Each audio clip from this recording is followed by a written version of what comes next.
Hi guys, good morning. എല്ലാവർക്കും സുഖമല്ലേ? അപ്പോൾ ഇന്ന് ലക്ഷദ്വീപിൽ നമ്മൾ 2ാം ദിവസമാണ്. ഇന്ന് നമുക്ക് എന്തൊക്കെ ആക്ടിവിറ്റീസുകൾ ഉള്ളതെന്നുള്ളത് നമ്മളെ ഗൈഡ് പറഞ്ഞിട്ടില്ല. അപ്പോൾ വെറുതെ ഒന്ന് മോർണിംഗ് സവാരിക്ക് ഇറങ്ങിയതാ. കണ്ടോ, മോർണിംഗ് വാക്കിന് കുറച്ച് നേരത്തെ ഇറങ്ങിയത് കൊണ്ടാണ് അറിയില്ല, ബീച്ച് സൈഡിലൊന്നും ഒരു മനുഷ്യല്ല കേട്ടോ.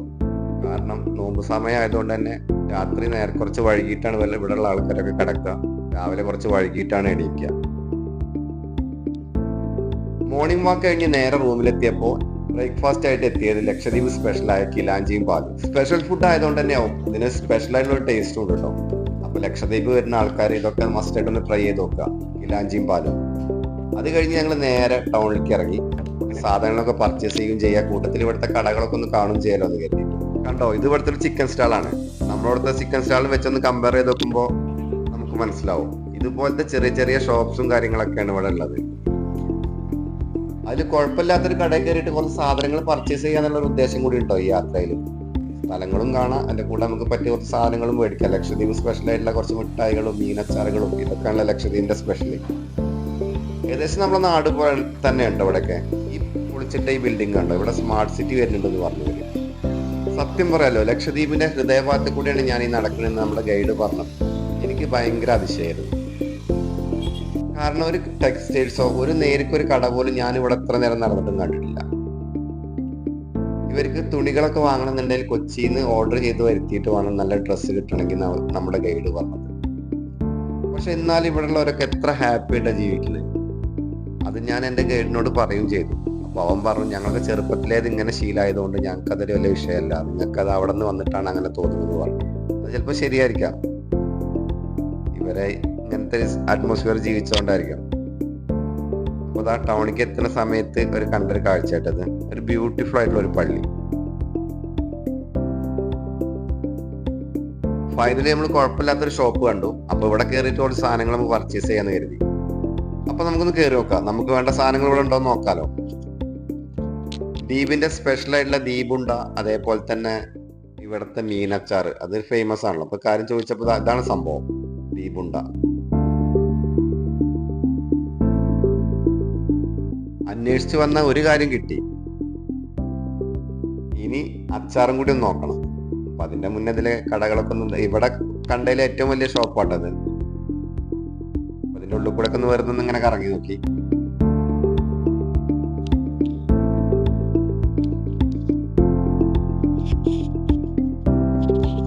ഫൈനലി ഇതൊക്കെ നമ്മൾ മേടിച്ചേട്ടോ, അച്ചാറും കുറച്ച് ദ്വീപുണ്ട്. പർച്ചേസ് ചെയ്ത സാധനങ്ങൾ റൂമിൽ വെച്ച് നേരെ ആന്താൻ ബീച്ചിലേക്ക് ഞങ്ങൾ പോകുന്നു. ഇവിടെ വെച്ചിട്ടാണ് നമ്മളെ ഫസ്റ്റ് ആക്ടിവിറ്റി, ഇന്നത്തെ ഫസ്റ്റ് ആക്ടിവിറ്റി ആയ സ്കൂബ ഡൈവിംഗ് സ്റ്റാർട്ട് ചെയ്യുന്നത്. സ്കൂബ ഡൈവിംഗ് ഞാൻ ഫസ്റ്റ് ടൈം ചെയ്യാൻ കേട്ടോ. അതിൻ്റെതായിട്ടുള്ള ചെറിയൊരു അങ്കലാപ്പ് മനസ്സിലുണ്ടായിരുന്നു. പക്ഷെ ഈ ഒരു ബീച്ച് ഭയങ്കര വൈബാട്ടോ. ഈ ഒരു ബീച്ച് കണ്ടോ, ഇവിടുത്തെ കാഴ്ചകള് ഭയങ്കര ബ്യൂട്ടിഫുൾ ആയിട്ടുള്ള ഒരു ബീച്ച്. ഇപ്പൊ ഞാൻ ഈ പോയ ബീച്ചുകളിൽ എനിക്ക് ഒന്നും കൂടി കൂടുതലായിട്ടൊരു അട്രാക്ഷൻ തോന്നിയ ഈ ബീച്ചിനോടാ. അതിന്റെ ഇടയിൽ ഒരു കാര്യം പറയാൻ മറന്നു. ഇന്ന് ഞങ്ങൾക്ക് വൈകുന്നേരം ഇവിടെ നോമ്പ് തുറ ഉണ്ട്, ഞങ്ങളെ സ്പോൺസർ വക. അപ്പൊ സ്കൂബ കഴിഞ്ഞ് നേരെ തിരിച്ചെത്തി റൂമിൽ പോയി ഡ്രസ്സ് മാറ്റി കഴിഞ്ഞാൽ നേരെ നോമ്പ് തുറക്കി ഞങ്ങൾ ക്ഷണിച്ചിട്ടുണ്ട്. ഫൈനലി ഞങ്ങൾക്ക് ഇതാ സ്കൂബയ്ക്ക് പോകാനുള്ള ബോട്ട് ഇവിടെ റെഡിയായി. ഞങ്ങളുടെ സ്കൂബ ഇൻസ്ട്രക്ടേഴ്സ് നമുക്ക് വേണ്ട സാധനങ്ങളൊക്കെ ബോട്ടിൽ കയറ്റുന്നുണ്ട്.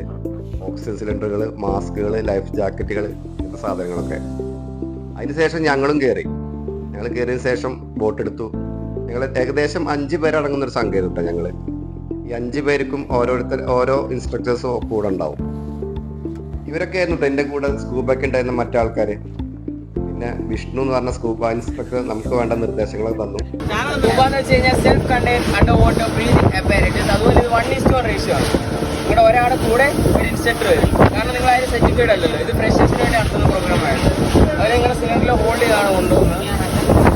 ഹോൾഡ് ചെയ്തിട്ടാണ് കൊണ്ടുപോകുന്നത്. ഇപ്പോൾ നമ്മൾ ചെയ്യാൻ പോകുന്ന പ്രോഗ്രാം DFC എന്ന് പറയും. ഓക്കെ, അതുപോലെ ഇതിന് മാക്സിമം ഒരു ഡെപ്ത് ലിമിറ്റ് ഉണ്ട്, 12 മീറ്റർ, 39 ഫീറ്റ്. നമ്മൾ അതിനകത്ത് മാത്രമേ ഡൈവ് ചെയ്യത്തുള്ളൂ. അത് കഴിഞ്ഞ് പോകണമെങ്കിൽ നിങ്ങൾക്ക് സർട്ടിഫിക്കേഷൻ കിട്ടും. അതുപോലെ ഡെപ്ത് ആയാലും ടൈം ആയാലും ആക്ച്വലി നിങ്ങളെ ഡിപ്പെൻഡ് ആയിട്ടിരിക്കും, നിങ്ങളുടെ കംഫർട്ട് ഡിപ്പെൻഡ് ആയിട്ടിരിക്കും. ഇതിന്റെ ഇൻസ്ട്രക്ഷൻസും കാര്യങ്ങളൊക്കെ കഴിഞ്ഞ ഉടനെ തന്നെ ഞങ്ങൾ സ്കൂബയ്ക്ക് കടലിറങ്ങി കേട്ടോ. അപ്പോൾ ഇതൊക്കെയാണ് ഇവിടുത്തെ കാഴ്ചകൾ. ഒന്ന് കണ്ടാൽ നമുക്ക്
സ്കൂബ ഡൈവിങ് കഴിഞ്ഞ് നേരെ ഡ്രസ്സൊക്കെ ചേഞ്ച് ചെയ്ത് നേരെ ബീച്ചിലേക്ക് ഇറങ്ങി.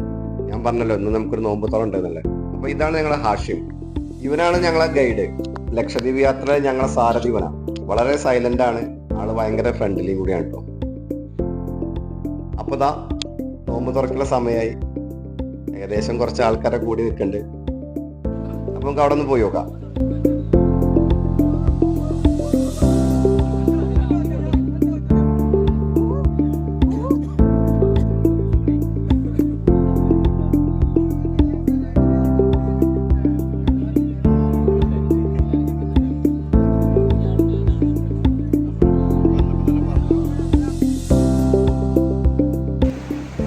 അപ്പോൾ ലക്ഷദ്വീപ് ടീമിൻ്റെ കൂടെ ഒരു നോമ്പ് തുറ, ഇതൊരു എക്സ്പീരിയൻസ് ചെയ്യാൻ പറ്റി ഈ ഒരു യാത്രയിൽ.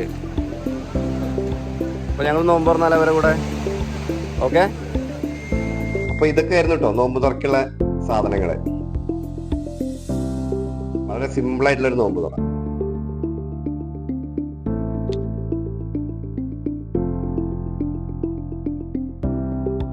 ഇങ്ങനെ കടൽ കാഴ്ചകളെ കണ്ട് നോമ്പ് തുറക്കാൻ പറ്റുന്ന ഒരു അവസരം കൂടി നമുക്ക് ഇതിൽ കിട്ടി ഈ യാത്രയില്. പിറ്റേ ദിവസം മോർണിംഗ് ആഷിഖിന്റെ സൈക്കിൾ കണ്ടപ്പോൾ ജസ്റ്റ് ഒന്ന് കറങ്ങിയതില്. അത് കഴിഞ്ഞ് നേരെ ഞങ്ങൾ ഇവിടുത്തെ ബോട്ട് ജെട്ടിക്ക് വന്നു. ഇതാണ് ഇവിടുത്തെ ഈസ്റ്റ് ജെട്ടി. ഇവിടെയാണ് വലിയ വലിയ ബോട്ടുകളും കപ്പലുകളൊക്കെ വരുന്ന ജെട്ടി എന്ന് പറഞ്ഞവര്. അത്യാവശ്യം നല്ല തിരക്കുണ്ട് കേട്ടോ. ആകെ 2 ബോട്ട് ജെട്ടികളാണ് ഇവിടെ ഉള്ളത്. ഒന്ന് ഈസ്റ്റും ഒന്ന് വെസ്റ്റും. അതിൽ വലിയ വലിയ കപ്പലും കാര്യങ്ങളൊക്കെ എത്തുന്നത്, കപ്പലുകളും ബോട്ടുകളൊക്കെ വരുന്നത് വീഡിയോ എടുക്കുന്നതിന്റെ ഇടയിലും ചെറിയൊരു ടെൻഷൻ കിട്ടും. ഉടനെ ഇവിടെ അത്യാവശ്യം നല്ല തിരക്കുണ്ട്. ഞങ്ങൾക്ക് ഇവിടുന്ന് പോകണം. 10 മണിക്കാണ് ഫ്ലൈറ്റ്. 3-4 ദിവസം പോയത് അറിഞ്ഞില്ല. ഇതുപോലത്തെ ബ്യൂട്ടിഫുൾ ആയിട്ടുള്ള സ്ഥലങ്ങളും ബ്യൂട്ടിഫുൾ ആയിട്ടുള്ള കുറച്ച് മനുഷ്യന്മാരും മാത്രം താമസിക്കുന്ന ഒരു ഐലൻഡ്. എന്താല്ലേ, അത് നമുക്ക് കാണാൻ പറ്റിയത് നമ്മളെ ജീവിതത്തിൽ വലിയൊരു ഭാഗ്യമായിട്ടാണ് ഞാൻ കരുതുന്നത്. അപ്പോൾ ഇതുപോലത്തെ ബോട്ടുകളിലാണ് നാട്ടിൽ നിങ്ങൾ സാധനം കൊണ്ടുപോകാണ്ടില്ലേ, ട്രാക്ടറിൽ ഇതുപോലത്തെ ബോട്ടിലാണ് സാധനങ്ങൾ കൊണ്ടുവന്നിട്ട് ഇതുപോലെ വലിയ ക്രെയിൻ ഉപയോഗിച്ചിട്ട് ബോട്ടിലേക്ക് മാറ്റും. ബോട്ടിൽ നിന്ന് നേരെ വണ്ടിയിലേക്ക് മാറ്റും. ഇവിടെ ഇവർ ഇതിന് നമ്മളിവിടെ ട്രാക്ടർ എന്ന് പറയും, ഇവരുടെ ലോറി എന്ന് അതിന് പറഞ്ഞത്. കണ്ടോ, ഇതുപോലെയാണ് ഇവർ മാറ്റുന്നത്.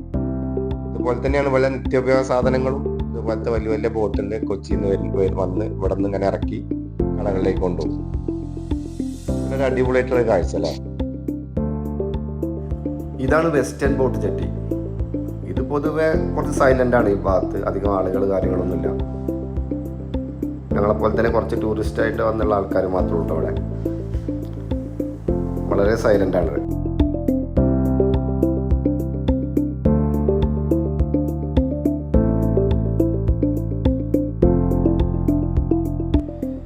ഇവിടെ വന്നപ്പോൾ ഇവിടുത്തെ കുറച്ച് കുട്ടികൾ ചൂണ്ടിലിട്ട് കുറച്ച് മീനിനെ പിടിക്കുന്നുണ്ട് കേട്ടോ. ഞങ്ങളെ കണ്ടപ്പോൾ അവർ ചൂണ്ടിലിട്ടല്ലൊക്കെ നിർത്തി. അവർ കിട്ടിയ മീനാണ്. 2-3 മീനിനെ കിട്ടിയിട്ടുള്ളൂ. പക്ഷെ ഇവൻ ചത്തിട്ടില്ല, ജീവണ്ട്. കണ്ടോ, നല്ല ബ്യൂട്ടിഫുൾ ആയിട്ടുള്ള മീനുകൾ. നമ്മളെ അക്വേറിയത്തിലൊക്കെ വളർത്തുന്ന മീനിന്റെ പോലെ ഉണ്ട്. അത് കഴിഞ്ഞ് ഞങ്ങൾ നേരെ ഞങ്ങളുടെ സ്കൂബയ്ക്ക് വന്ന അതേ ബീച്ചിലേക്കായിട്ട് വന്നത്. ഇവിടെ നിന്നുള്ള നമുക്കിന്ന് സ്നോർക്കലിങ്ങും പിന്നെ കയാക്കിങ്ങും ഈ ഒരു ബീച്ചിൽ വെച്ചിട്ടാണ്. അപ്പം അതിൻ്റെ മുന്നേ കുറച്ച് നല്ല നല്ല സ്ഥലം കണ്ടപ്പോൾ കുറച്ച് സ്റ്റിൽസൊക്കെ എടുക്കാമെന്ന് കരുതി. എന്തൊരു ഭംഗിയല്ലേ ഇങ്ങനെ കാണാൻ. ഇതിലേറെ ഭംഗിയാണ് നമുക്ക് നേരിട്ട് കാണുമ്പോൾ. ഇതുപോലുള്ള യാത്രകളും ഇതുപോലുള്ള സ്ഥലങ്ങളും ഇതുപോലുള്ള കാഴ്ചകളും ഇതൊക്കെ നമ്മളെ മനസ്സിൻ്റെ എല്ലാ ടെൻഷനും ഒഴിവാക്കി നമ്മളെ മറ്റൊരു ലോകത്തേക്ക് എത്തിക്കും. അതുപോലുള്ള കാഴ്ചകളാണ് ലക്ഷദ്വീപിലെ ഓരോ സ്ഥലങ്ങളും.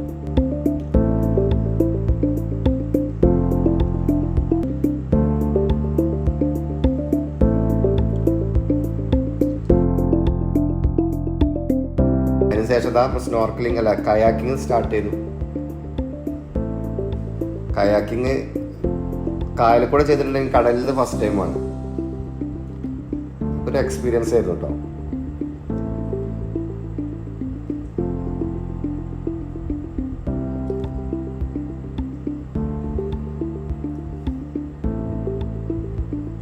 അത് കഴിഞ്ഞ സ്നോർക്കലിംഗ് സ്റ്റാർട്ട് ചെയ്തു.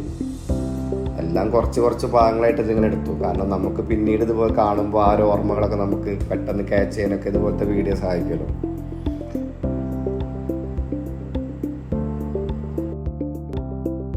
അങ്ങനെ ഫൈനലി നമ്മൾ കയാക്കിങ്ങും സ്നോർക്കലിങ്ങും കഴിഞ്ഞ് ഡ്രസ്സൊക്കെ ചേഞ്ച് ചെയ്ത് നേരെ അടുത്ത ബീച്ചിലേക്ക് പോകുന്നു. ഇവിടെ നിന്നാണ് നമ്മളെ ലാസ്റ്റ് ആക്ടിവിറ്റി ആയ പിന്നെ ഫിഷ് ഹണ്ടിങ് സ്റ്റാർട്ട് ചെയ്യണം ഇവിടുന്ന് കേട്ടോ. ഇനി ഒന്ന് ഡ്രസ്സ് ചേഞ്ച് ചെയ്യണം. ഏകദേശം 6-6:30 മണി കഴിഞ്ഞിട്ടാണ് നോമ്പ് തുറന്നതിന് ശേഷം പിന്നെ ഫിഷ് ഹണ്ടിങ്ങിന് പോകുള്ളൂ എന്ന് അവർ പറഞ്ഞു. അപ്പോൾ അതിൻ്റെ മുന്നേ ബീച്ചൊക്കെ ഒന്ന് കറങ്ങാം. കാരണം ഇന്ന് നമ്മളെ ഫൈനൽ ഡേ അല്ലേ ഇവിടെ. നാളെ രാവിലെ നമ്മൾ പോവുകയും ചെയ്യും. അപ്പോൾ അതിൻ്റെ മുന്നേ മാക്സിമം ബീച്ചിൽ കൂടെയൊക്കെ ഒന്നും കൂടി കറങ്ങാമെന്ന് കരുതി. കാരണം ഇനി എന്നാ അങ്ങോട്ടൊന്നും നമുക്ക് പറയാൻ പറ്റില്ലല്ലോ. ഹായ് ഗായ്സ്, അപ്പോൾ ലക്ഷദ്വീപ് യാത്രയിൽ നമ്മൾ അവസാന ആക്ടിവിറ്റി ആയ ഫിഷ് ഹണ്ടിങ്ങിനാണ് ഇപ്പോൾ നമ്മൾ പോകാൻ നിൽക്കുന്നത്. അപ്പോൾ കുറച്ച് കഴിയുമ്പോൾ ബോട്ട് എത്തും. നോമ്പ് തുറന്നതിന് ശേഷം ഇപ്പോൾ ഏകദേശം ഇവിടെ ഒരു 6:30-6:45 ആയി. 7 മണിയൊക്കെ ആകുമ്പോഴത്തേനാണ് അവർ വരിക. അപ്പോൾ ഫിഷ് ഹണ്ടിങ്ങിന് പോയിട്ട് ബാക്കി വിശേഷങ്ങളൊക്കെ നമുക്ക് അവിടെ നിന്ന് കാണാം. Okay, bye. നോമ്പ് തുറന്ന് ഉടനെ എത്താന്ന് പറഞ്ഞു പോയ ആൾക്കാർ എത്തിയപ്പോൾ ഏകദേശം 8 മണിയായി. അതുവരെ ഞങ്ങൾ കട്ട പോസ്റ്റായിട്ട് അവിടെ ഇരുന്നു. പിന്നെ ഓരോരുത്തരായിട്ട് വേഗം അവർ ബോട്ടിലേക്ക് കയറ്റി. ഇവിടെ നിന്ന് ഏകദേശം 1 കിലോമീറ്റർ ഉള്ളോട്ട് പോയിട്ട് അവിടെ നിന്നാണ് ഫിഷ് ഹണ്ടിങ് സ്റ്റാർട്ട് ചെയ്യുന്നത്. ഞങ്ങൾ ഇതിൽ കയറി 8 പേരും ഫസ്റ്റ് ടൈമാണ് ഇത് എക്സ്പീരിയൻസ് ചെയ്യുന്നത്. അതുകൊണ്ട് എല്ലാവർക്കും അതിൻ്റെ ഒരു ക്യൂരിയോസിറ്റി ഉണ്ടായിരുന്നു കേട്ടോ. ഫിഷ് ഹണ്ടിങ് സ്റ്റാർട്ട് ചെയ്യുന്നതിന് മുന്നേ തന്നെ ഫോണൊക്കെ സേഫായ സ്ഥലത്ത് എല്ലാവരും എടുത്തു വെച്ചിട്ടോ. പിന്നെ ഫിഷ് ഹണ്ടിങ് കഴിഞ്ഞിട്ട് ലാസ്റ്റ് ഫോൺ എടുത്തതിന് ശേഷം എടുത്ത പിക്ചേഴ്സാണ് ഇതൊക്കെ. പിക്ചേഴ്സും വീഡിയോസൊക്കെയാണിത്. ഫൈനലി നമുക്ക് കിട്ടിയ മീനുകളാട്ടത്. ഇനി ഇതിൽ നമുക്ക് ഇഷ്ടമുള്ള മീൻ നമുക്ക് അവർക്ക് എടുത്തു കൊടുക്കുക. അവർ നമ്മളൊന്ന് കുളിച്ച് ഫ്രഷായി വരുമ്പോൾ ഇതെല്ലാം റെഡിയാക്കി നമുക്ക് ഗ്രില്ല് ചെയ്ത് തരും. ഫിഷ് ഹണ്ടിങ്ങിന് പെർ ഹെഡ് 1000 ആണ് വന്നത്. അപ്പോൾ ഞങ്ങൾക്ക് വേണ്ട മീനുകളൊക്കെ ഞങ്ങൾ സെലക്ട് ചെയ്തതിനു ശേഷം നേരെ റൂമിൽ പോയി ഫ്രഷ് ആയതിനു ശേഷം ഞങ്ങൾ അതേ ബീച്ചിൽ തന്നെ തിരിച്ചു വന്നു. അപ്പോൾ ഇവിടെ ഞങ്ങളൊരു അപൂർവമായിട്ടുള്ളൊരു കാഴ്ച ഉണ്ട്. നിങ്ങൾ കണ്ടത് ഇതാണ് സംഭവം. ആമ വിരിഞ്ഞിറങ്ങുന്നത്. എത്ര ക്യൂട്ടായിട്ടുള്ളൊരു കുട്ടി അറിയും. അപ്പോൾ ഗൈസ് അത് കഴിഞ്ഞതിന് ശേഷം ഞാൻ നേരെ നമ്മുടെ ഫിഷ് കട്ട് ചെയ്യുന്ന ഭാഗത്തേക്ക് പോയി. നമ്മുടെ ഫിഷ് എന്തായി എന്നുള്ളത് അറിയാൻ വേണ്ടിയിട്ട്. അപ്പോൾ നമ്മുടെ ഫിഷ് ഏകദേശമൊക്കെ റെഡിയാക്കിയിട്ടുണ്ട്. ബാക്കിയുള്ള ടീമിൻ്റെ ഫിഷ് ഇതാ കുറച്ച് നന്നായി റെഡിയാക്കി വെച്ചിട്ടുണ്ട്. കണ്ടോ, ചിലത് ഇതേമാതിരി ക്ലീൻ ആക്കി വെച്ചിട്ടുണ്ട്, ചിലത് മസാല തേച്ച് അവിടെ പുരട്ടി വെച്ചിട്ടുണ്ട്. ആദ്യം തന്നെ ഞങ്ങളുടെ മീൻ തന്നെ കേട്ടോ അവരെടുത്ത്. ഞങ്ങളുടെ മീൻ ഏകദേശം ഇതാ റെഡി ആയിട്ടുണ്ട്.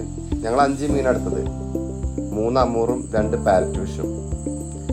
അത് ഏകദേശം ഇതാ റെഡി ആയിട്ടുണ്ട്. ഇവരെ കുക്കിംഗ് സ്റ്റൈലൊന്ന് വേറെ തന്നെ കേട്ടോ. എത്ര പെട്ടെന്ന് അറിയാം ഒരു കുക്ക് ചെയ്യണ്. അപ്പോൾ ഗൈസ് നമ്മുടെ ഫിഷ് ഇതാ ഓൾമോസ്റ്റ് റെഡി ആയിട്ടുണ്ട്.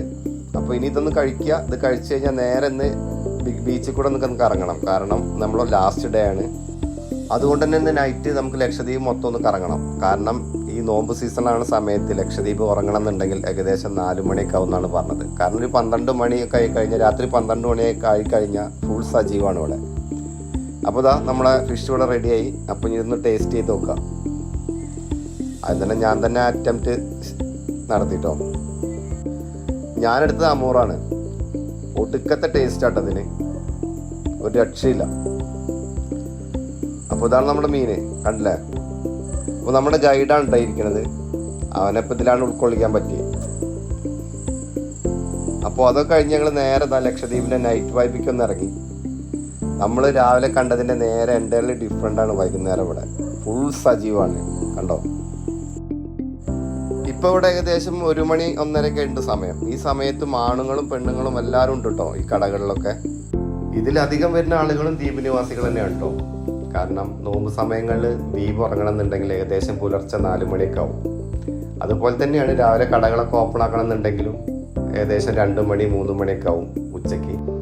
പകൽ സമയത്ത് വളരെ സൈലൻ്റ് ആണെങ്കിലും രാത്രി കഴിഞ്ഞാൽ ഫുൾ ആക്റ്റീവ് ആണ് കേട്ടോ ബീച്ച്. കണ്ടോ, അത്യാവശ്യം നല്ല തിരക്കുണ്ട്. ഇങ്ങനെയാണ് എല്ലാ നോമ്പ് സീസണുകളിലും ഇവിടെ. വളരെ ആക്റ്റീവാണ് ഈ സമയങ്ങളിൽ ഇവിടെയൊക്കെ. കണ്ടോ എന്താ തിരക്ക്. അപ്പോൾ ഒരുപാട് നല്ല നല്ല കാഴ്ചയുടെ വിരുന്നൊരുക്കി തന്ന ലക്ഷദ്വീപിനോട് നാളെ ഞങ്ങൾ ബൈ ബൈ പറയാണ്. മോർണിംഗ് 10 മണിക്കാണ് ഫ്ലൈറ്റ്. അപ്പോൾ ഇനിയും ഇങ്ങോട്ടൊക്കെ വരാൻ ദൈവം സഹായിക്കട്ടെ എന്നുള്ള പ്രാർത്ഥനയോട് കൂടി തന്നെ എല്ലാവരോടും good night. Hi guys, good morning. അപ്പോൾ നമ്മളെ ലക്ഷദ്വീപിൻ്റെ വിശേഷങ്ങളൊക്കെ കണ്ടല്ലോ അല്ലേ. അപ്പോൾ വീഡിയോ കണ്ട് ഇഷ്ടപ്പെട്ട് കഴിഞ്ഞാൽ ലൈക്ക് ചെയ്യുക, ഷെയർ ചെയ്യുക, പിന്നെ കമൻറ്റ് ചെയ്യാനും മറക്കരുത്. ഓക്കെ, കൂടാതെ സബ്സ്ക്രൈബ് ചെയ്യാനും മറക്കരുത് കേട്ടോ. അത് പറയാൻ മറന്നു. ഓക്കെ.